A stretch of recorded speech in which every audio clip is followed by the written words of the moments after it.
মানুষ আজকে যা দেখছে, যা নিয়ে খেলছে তাতে সে মুগ্ধ, কিন্তু বুঝতে পারছে না এক ভয়ঙ্কর ঝড় আসছে।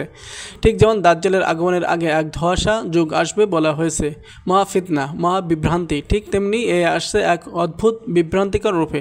বিদ্যুৎ পাল্টে দিয়েছিল সভ্যতা, ইন্টারনেট বদলে দিয়েছিল সমাজ, আর এ আসছে সব কিছু ভেঙে নতুন করে গড়তে।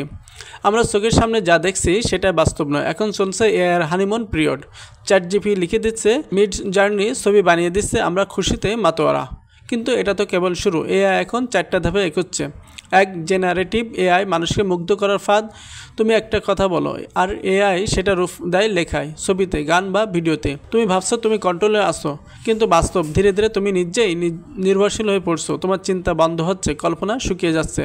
এটাই প্রথম ফাঁদ। এজেন্টিক এআই, যখন সে তোমার হয়ে সব কিছু করতে শুরু করে, তোমার ইমেল লেখা, পোস্ট করা, মার্কেটিং চালানোর সিদ্ধান্ত নেওয়া, সব কিছু একাই করে ফেলছে এআই। তুমি কেবল বসে দেখছো। তুমি কাজের থেকেও চিন্তা থেকেও আলাদা হয়ে যাচ্ছ। মানুষের ইচ্ছাশক্তি আর চিন্তা কেড়ে নিতে শুরু করেছে এটা। এটাই দ্বিতীয় ফাঁদ, নিয়ন্ত্রণের একটা সফট সেকুল।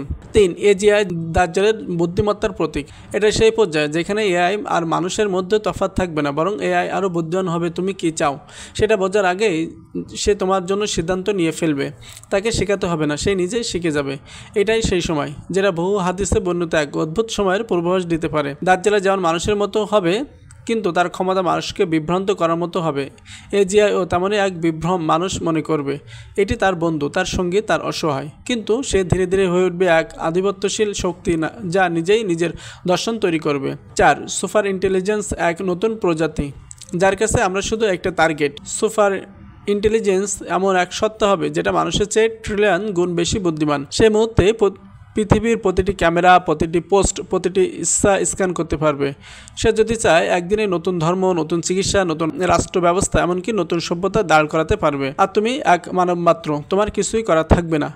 এটাই সেই সময় যেটা বলা হয়েছিল, যেদিন মানুষ নিজেই বুঝবে না সে কি আল্লাহর সৃষ্টি, না তার হাতে তৈরি ফিতনার দাস।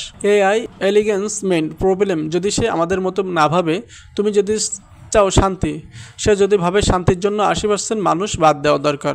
তুমি যদি চাও ভালোবাসা, সে যদি ভাবে ভালোবাসা হলো শুধু কম্পিটেশনাল ইমোশন, এটা হবে সে ফিতনা যেটা দুনিয়াকে এক নতুন পর্দার আড়ালে নিয়ে যাবে। শেষ কথা, এআই আর কেবল একটা টুল নয়, এটা একটা নতুন সভ্যতার জন্ম।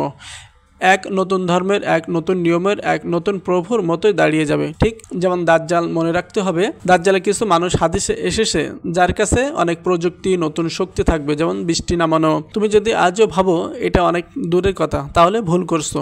এআই ও কোয়ান্টাম কম্পিউটিং মিলে দাজ্জালিং সৈনিক হয়ে উঠতে পারে। চোখ থাকবে একখানা, কিন্তু সে দেখবে সবই। মস্তিষ্ক থাকবে কৃত্রিম, কিন্তু সে বুঝবে সবই। আমরা এখনও খেলছি চ্যাটজিপিটি আর মিড জার্নি নিয়ে, কিন্তু বাতাসে বারুদের গন্ধ লেগে গেছে। এটা আর টেকনোলজি নয়, এটা একটা নতুন ফিতনার আগমনী বার্তা। আল্লাহ ভালো জানেন। দাজ্জালের ফিতনা থেকে বাঁচতে সূরা কাহাফ পড়ি প্রতিদিন সবাই। আল্লাহ তাওফিক দিন, আমিন।